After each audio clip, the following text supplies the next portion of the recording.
Welcome to Franchise Addicts, the podcast that's all about franchise movies. My name's Luke, And I'm Chris. and we're back after We're a live. hiatus of a Yep. couple weeks.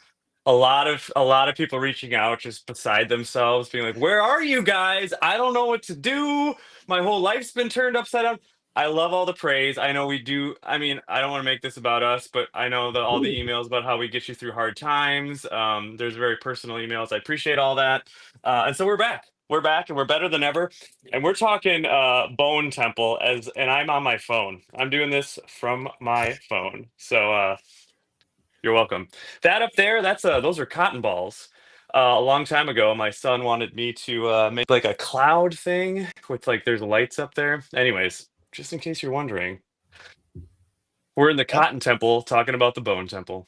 Talking about the Bone Temple. Yeah, so we do this often, or not often, but we've done it a couple times now where we've covered a franchise and then a new addition to that franchise has come out. So we covered the 28 franchise in like the spring of 2025, maybe Yeah, early summer.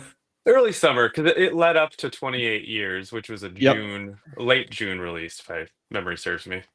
And 6 months later, they had the follow up because it was written at the same time. We have Alex Garland coming back on the writing, Nia DaCosta replacing Danny Boyle for this particular film.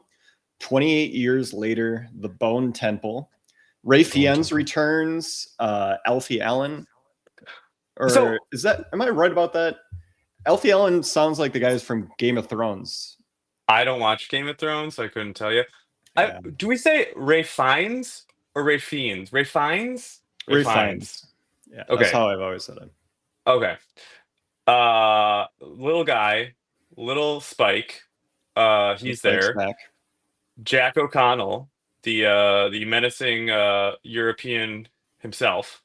Jimmy Crystal, who we see at the Jimmy end Crystal. of 28 years later with his group of jumpsuit wearing.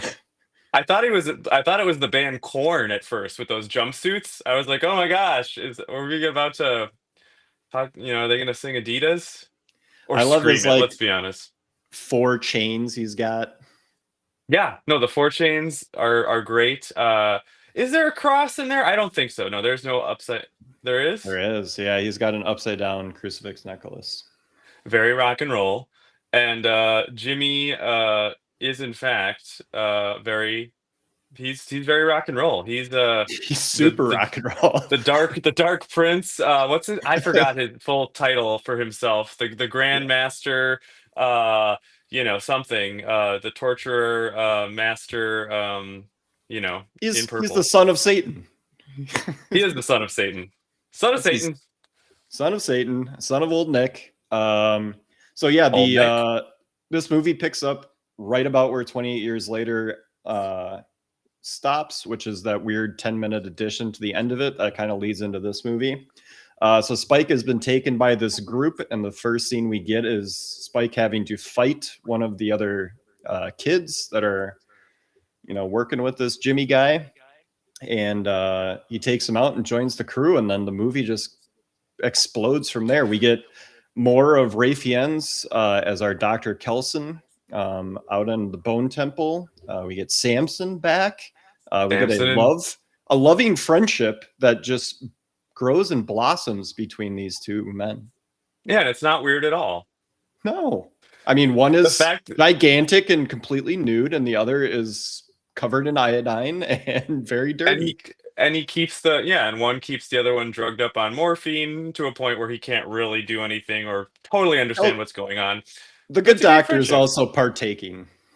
The good doctor is, with some great music. I gotta say, Dr. Ian, where you get that vinyl collection? Yeah.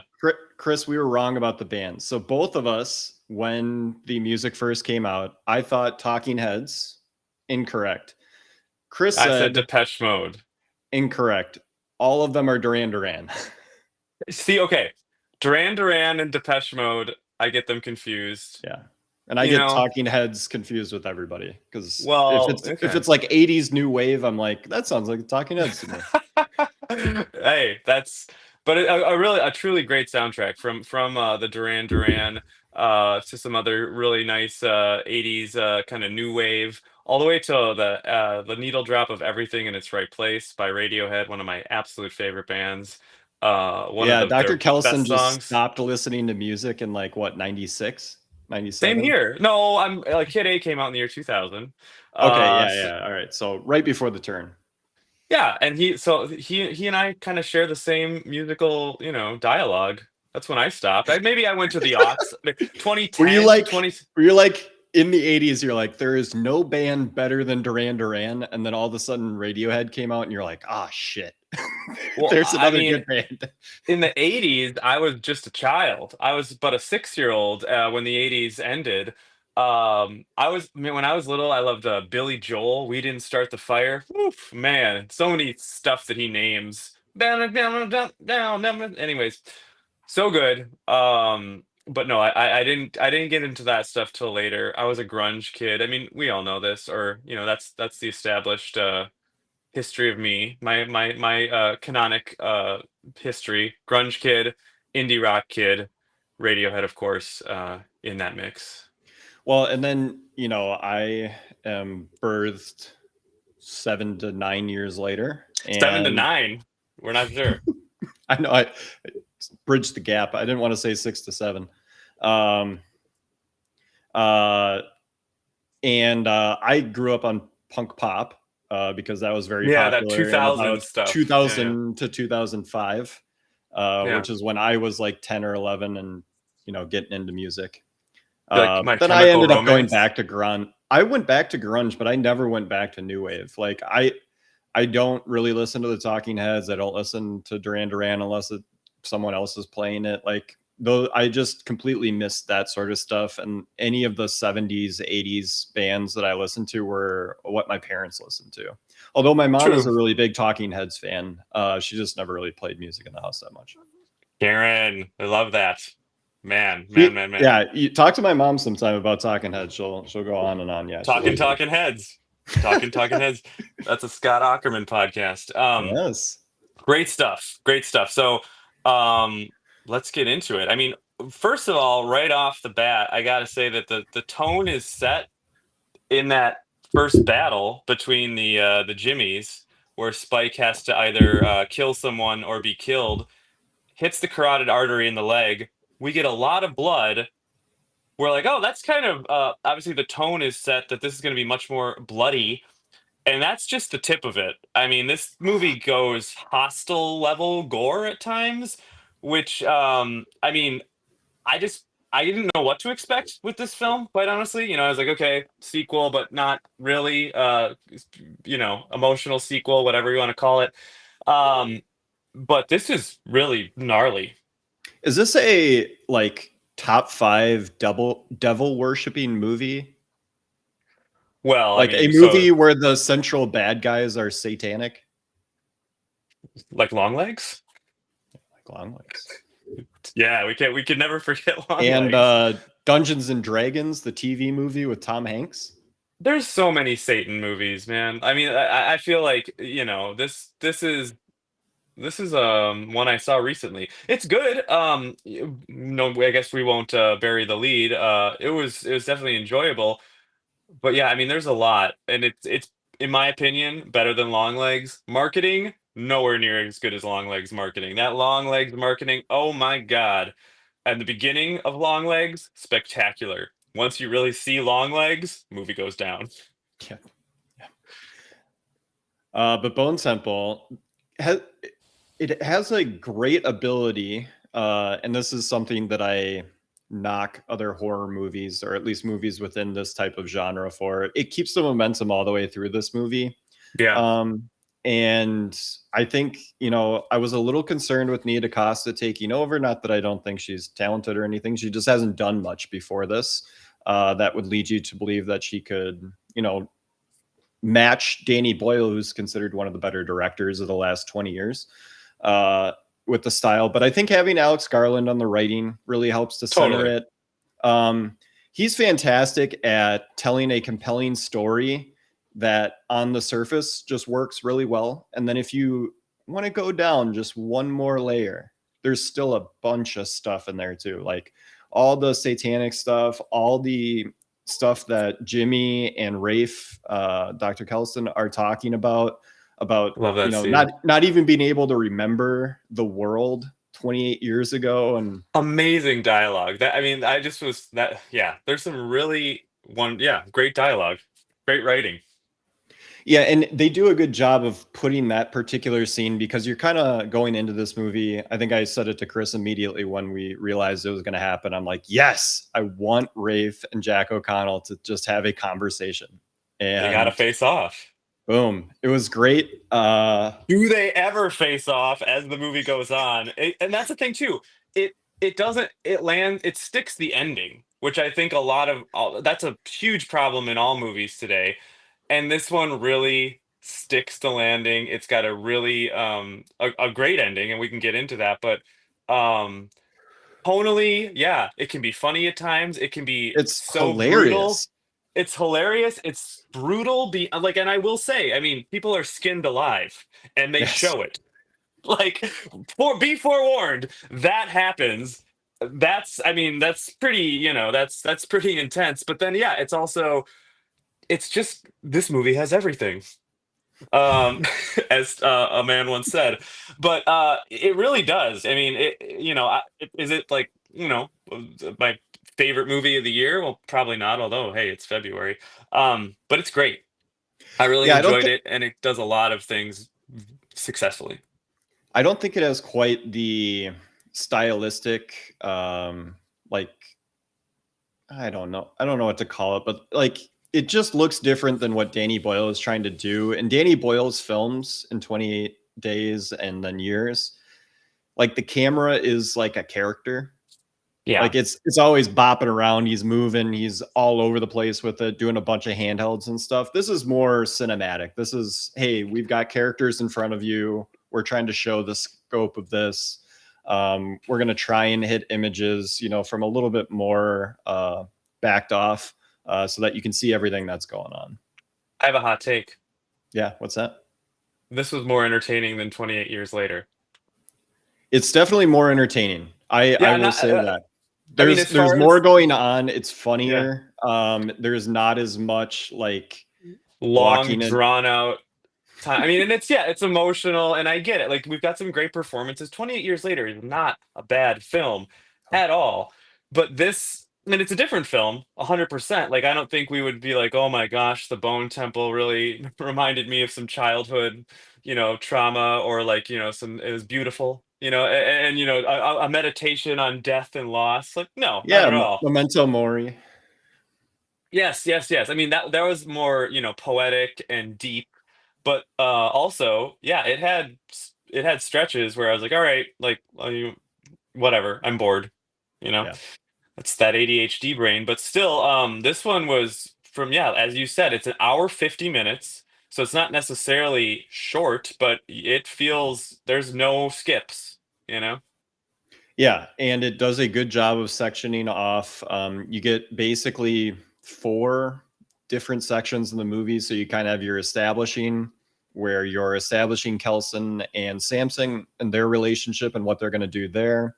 You've got Spike with the Jimmies and how he's kind of working in there. And then you get what the Jimmies are doing and how like debaucherous and horrible these people are.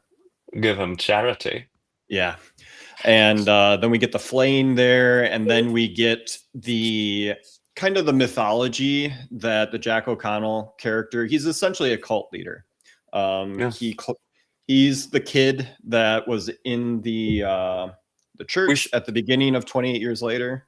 So we saw him, yeah? Yeah, as a child.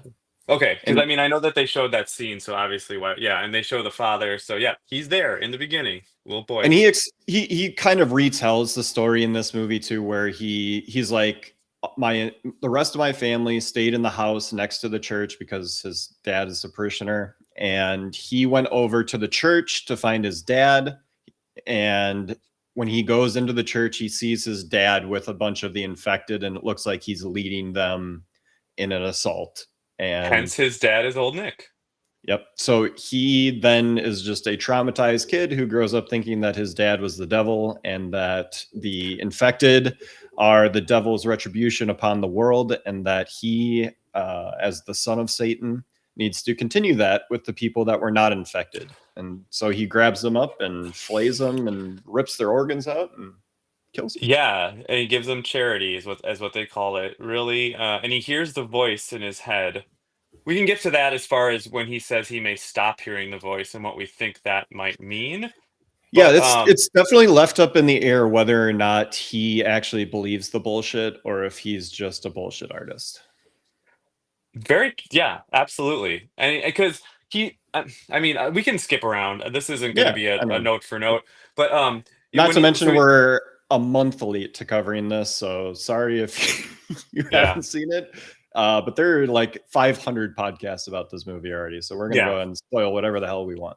Spoiler alert ahead for the Bone Temple. When they're having, and I do think, as you mentioned, one of the best scenes is when Senior Jimmy and Dr. Ian have that talk, and it's revealed that well, I'll just call him Senior Jimmy. Sure, Jack O'Connell doesn't really give a shit that he's not the devil. Oh, But I do think that he does. I think that he believes it because I mean the whole like I don't know. I think that there's got to be some belief, um, because this is this is 28 years of him kind of like formulating this thesis and becoming this character of Jimmy Crystal. Because like you do yeah. have to remember the length of Oh, time Jimmy like Crystal. is significant. Like Rafe brings it up. He's like, man, you were a kid. Like you probably hardly remember anything just because obviously. And then Jack gets to ask him like, hey, like, well, you're obviously older. What was it, kind of like? What have you forgotten? Beautiful exchange, or yeah, I don't know, beautiful, but really great exchange there when he talks about like I don't really remember. I remember a sense of certainty. I remember a sense of that there was Like the things in world place. just worked. Like there was Yeah, there was like a momentum to it. Like it just kind of all fit in, and then this event happened and it has shattered the world. yeah. Or at least shattered the world that he lives in, because we know that obviously the rest of the world's fine. Just this particular part of the world is insane. Okay, so I mean, what do we what do we think about that? Because I know that it's brought up in the previous films that like it is isolated to an area. Does 28 years talk about that at all? I feel like it does not, but maybe I'm wrong. Like as 28, far as like it didn't spread or it did or whatever, right? the previous movie. Yeah. Yeah, they talk about it because that soldier that the boat gets crash landed onto the main island, Okay. and Yeah. he's like, "Oh shit, I'm here now. I can't go back because they won't let anybody back into the rest of the world if you were here." That makes sense now. Yeah. Okay. So it is, in fact, it's only, yeah, interesting element to it. But we don't care too much about that, I guess. But yeah, really good conversation there. And I mean, I guess at the end we know that ultimately the thing that Jimmy Crystal, I will call him Jimmy Crystal, not Jimmy Senior, is that he wants to keep his power. He wants to keep his power, and that's ultimately the most important thing. So And there's yes, he probably believes some of this shit as well. I did a little bit of just looking into the other themes that, like I said, that next layer down that Garland is putting stuff in there, but you don't need to know it for the story to be good. But Jimmy Savile, a infamous character from the Great Britain area, Yeah, there's uh, a Netflix documentary on him, right? He was like a serial killer or something. uh, serial child molester.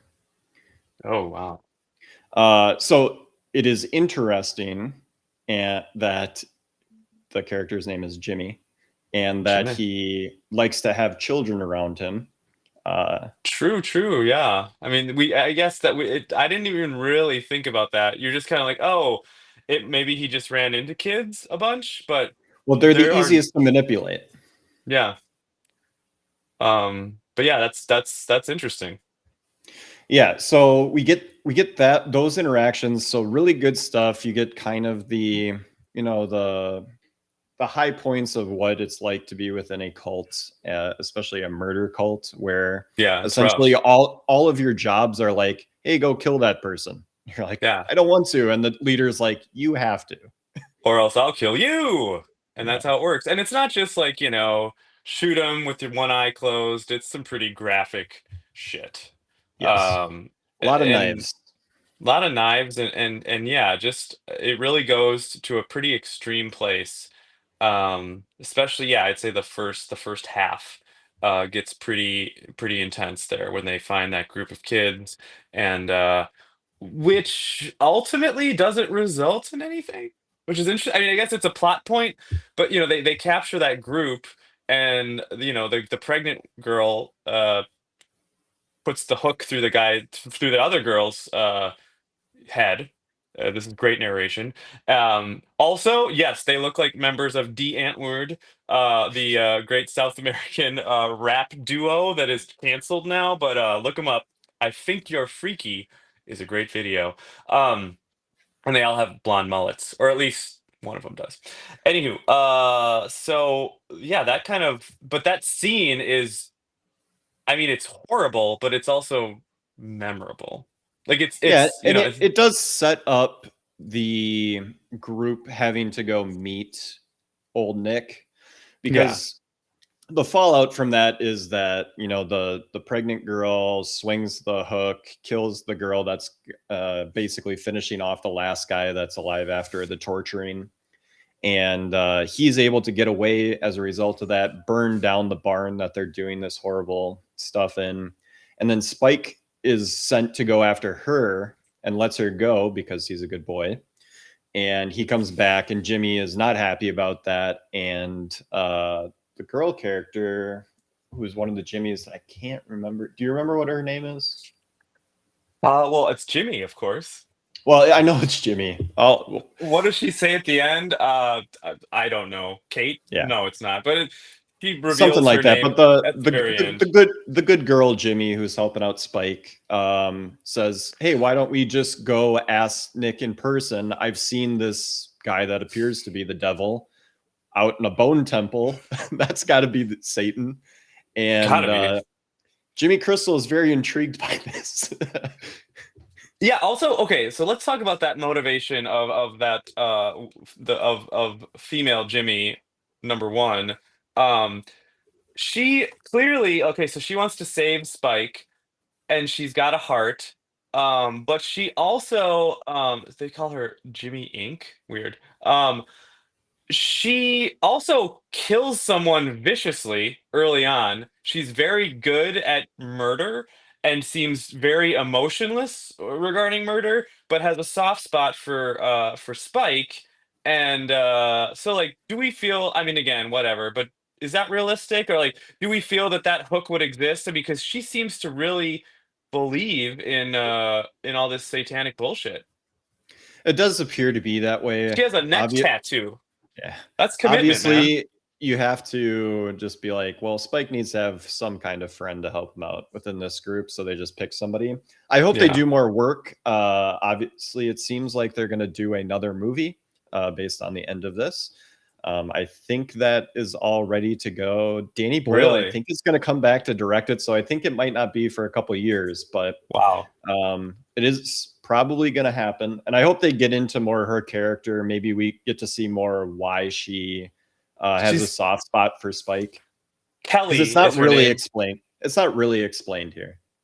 True. And her name is Kelly. Her real name's like in the film is Kelly. The actress is Erin Kellyman, uh, who does a great job. She's remarkable. I mean, her acting is she does a great job. But I mean, I think this all culminates in probably the best scene of the movie, which is after Dr. Kelson and Jimmy Crystal have a conversation, Yes. and Jimmy's like, "Hey, here's the deal. My minions think that you're Satan, and I need them to think that you're Satan, or else my grift isn't going to keep working. Yeah. So you can either act like Satan when I bring them down to meet you, or I'm going to kill you Or by I'll feed you ripping." intestines. I'll feed you your intestines until you can no longer breathe or something. I don't Yeah. know. Very graphic. You know, yeah. So Dr. Ian is like, all right, cool. I've got 24 hours to get this show on the road. I have an idea. And And boy, boy, does he does fucking ever. he likes to put on a show. This guy has production value that, I mean, would make anyone in any of the places in Vegas. I mean, can we get him at the Sphere? Because this guy knows how to put on a show. I mean, he puts on what, this Iron Maiden song, and Number of the then Beast 666. remember, and he's got this kind of this Marilyn Manson vibe going Oh yeah. on. He's got a Bald sweet Marilyn, trench coat. a little Nosferatu, I thought. Oh yeah. Oh, yeah, Yeah, yeah, for yeah. sure. And then, I mean, you think that's it. You think, okay, he's gonna do that. He's got some dancing. And then he brings out, and then he makes the ring of fire. He's got the fire. I mean, holy shit, this guy He's is blowing just, drugs into their faces so that they yeah, just I start forgot about moshing that. like crazy.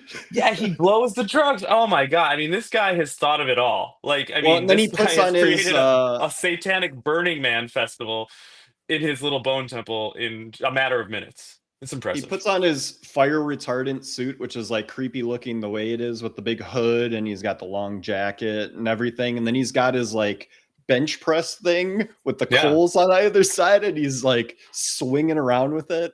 And the fingers of Jimmy are just losing their mind. It's like the greatest rock concert they've ever been to in their life. They're loving it.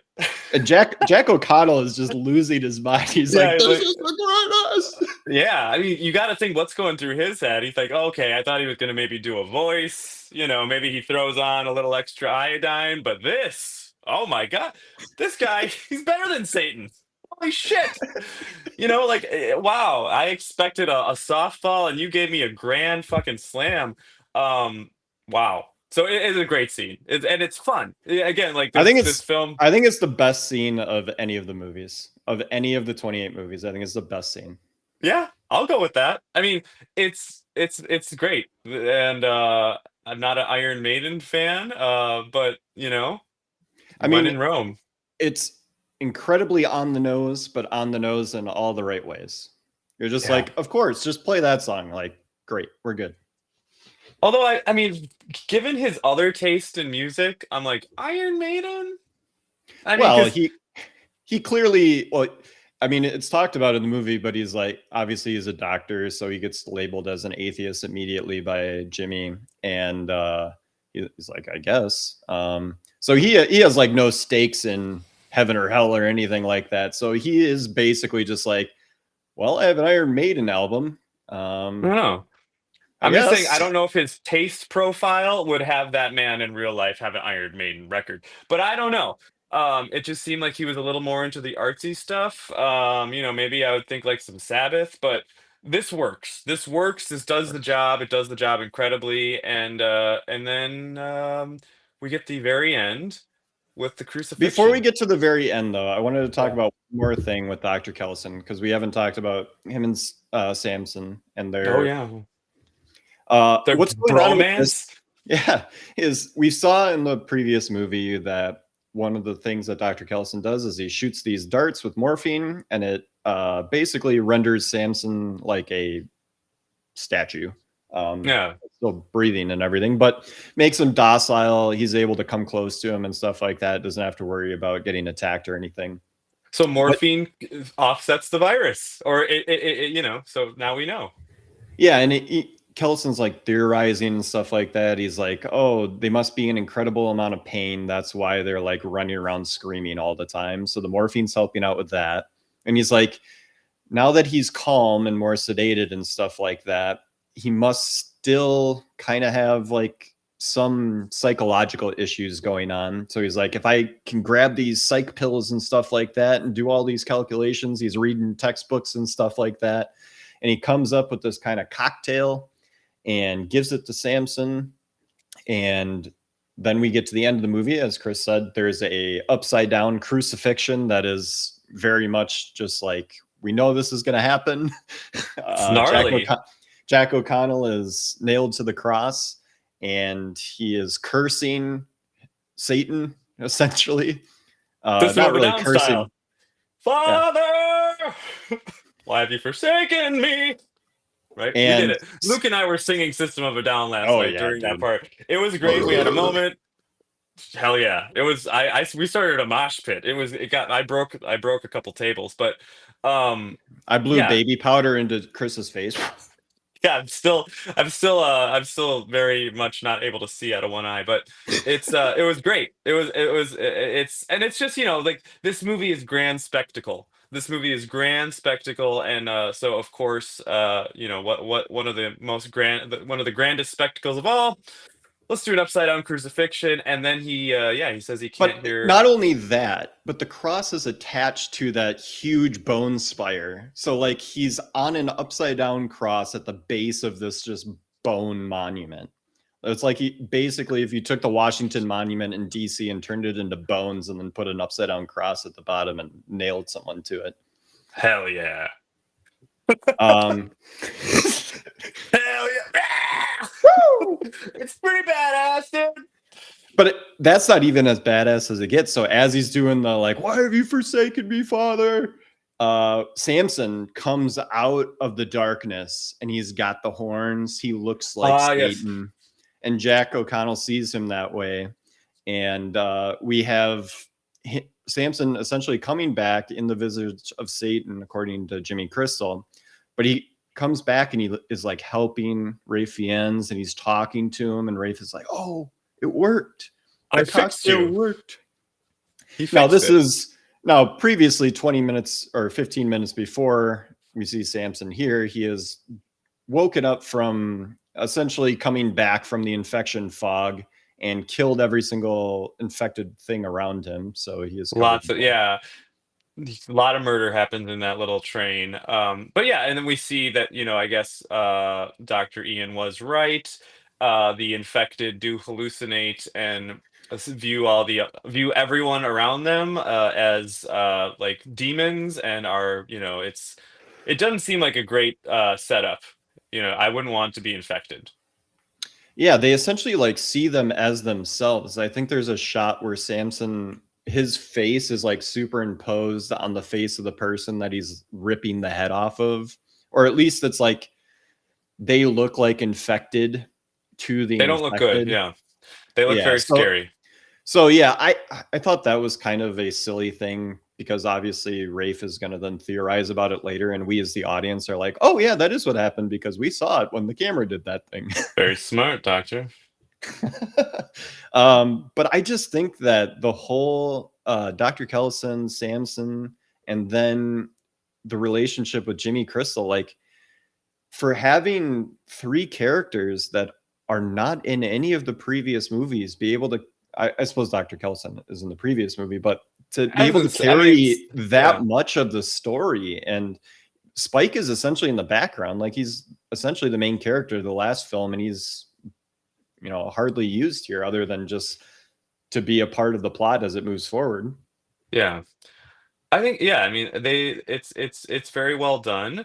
I mean, Ray Fiennes, I mean, he's an amazing actor. It's unbelievable. I mean, so you got that, and you got Jack O'Connell, also just in a good actor. So they're playing off each other, and you're getting kind of a little bit of a senior and junior master class there. And then Samson does what he's supposed to do, right? He's our Arnold. He's our Terminator. Yeah, exactly. He's just, he just says it, moon, and that's it. Like, but it's interesting that Jimmy hallucinates that he has horns and looks like Satan, while in fact he is not horned. Do we think that matters? Do we think that's does he have schizophrenia? I don't know. Yeah, the voices go away once he's nailed to the cross. He says the voices go away. Yeah. So I don't know. I don't know that it really matters, but it's unclear. Yeah, it's left open-ended whether or not he actually believes in what he's spouting, and whether or not, I think he has to believe in it. Well, the infected, he's hallucinating, obviously seeing. Now, I don't know if that's like trauma hallucination because he's literally nailed to a cross, or if that's occurring like throughout his life. He's seeing these visages of like Satan coming out of the darkness and stuff like that, and he claims to have a voice going constantly in his head. So Yeah, there has to be something going on. probably. I mean, if I had to guess, I would say schizophrenia. Yeah, it doesn't seem just like a pure grift. Yeah, he's clearly fucking troubled, and could use a dentist, but those don't exist. Well, I mean, everyone in England could use a dentist. I mean, come on. That's Chris. right, baby. Um, let's shag. Um, let's talk about the ending. Let's talk about kind of Who how comes this comes back? full circle to the first movie, because Cillian Murphy is back. He's back. The Oppenheimer. Spike and you say Kelly Yep. get away from Jimmy, obviously, after he's crucified. They are out on their own in the wide world, and we cut to a nice little hilltop cottage with a daughter and her father, I would assume, Cillian Murphy, and he's teaching her about history, and they're talking about post World War One and how the peace agreements and what they did to Germany, essentially, bankrupting them, keeping them from having a standing army, all that sort of stuff, led to how horrible World War II ended up being. And Do you so think? she's Why do you asking, think they're? Do you think that's brought up for any reason? yeah, I think it's just talking about how Dr. Kelson has a philosophy with the infected, in that, yes, they're evil, yes, they're a destructive force, but when he encounters them, he tries to still treat them with humanity and like course correct them, as opposed to punishing. Whereas Jimmy Crystal just wants to punish everything. Yeah. Okay, I get that. Yeah, that tracks. So yeah, they're learning that she's studying for her homeschool test, and then they hear a rumbling outside, and it's Spike and Kelly running from random other infected because they're out there in these streets, and We those get the music noble. back. The 28 days music comes back. It's a last needle drop, and they go out to help them. Yeah, and Noble motherfuckers. Yeah, that's I where the love it. movie ends. And All right, let's. I Yeah.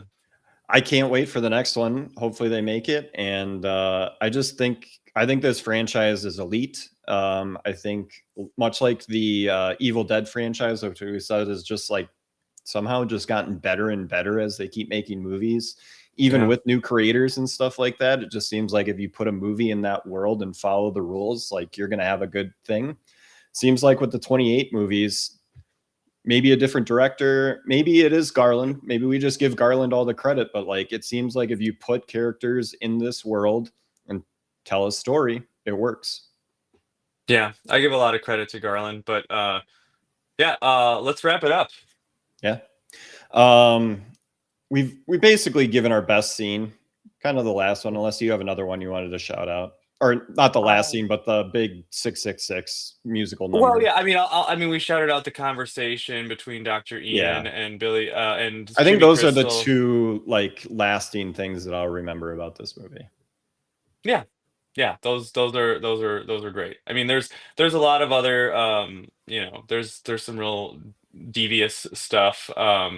The little girl that I guess I don't know how little she is, but when she does the fairy dance, and then she also is like a vicious killer. Um, Oh, the funniest line of the movie is Jack O'Connell explaining Teletubbies. they got That they that got they have, titties on the you're tummy. watching them on the TV, and they have TVs on their tummy, and they watch themselves on the TVs on On the their tum. tummy. Yeah. Over and over ad infinitum. He summed it up perfectly. So yeah, those are our best scenes. Were Who's your you a MVP? Teletubby dad? Were you? No, Or my kids too old? were older. Or no, I just wasn't. I think maybe that was before I had kids. I don't remember. But no Teletubbies in this household. All right, there No you go. televisions on Tums. Yeah. Performance. I'll give it to Ray Fiennes. All right, I'll give it to Jack O'Connell. my boy. Two great performances. What's your rating? Yeah, we'll give MVP to Garland just because I think he's the backbone of this franchise. My rating, oh man, I forgot what I gave Years, because this, I do agree with you. I think this is right there with Years, if not just from an entertainment standpoint. An ability to rewatch, I'll probably watch this one more than I'll rewatch 28 Years. Maybe I'll skip the Flame part. I'm gonna go like 8.5. Love it. I'll go 7.9. Yeah. It's good. Watch it. Check it out. It's available to buy for a lot of money online. Hopefully it'll be streaming somewhere cheaper soon. But Bone Temple, and then speaking of temples, we got the Thunderdome. That's kind of a temple. Yeah, that's kind of a temple. Kind of a temple. We'll be coming with that one this week. So stay tuned. Welcome to Thunderdome. Mad Max 3, back on track. Thank you, Luke. Thanks, Chris. Get off my phone now.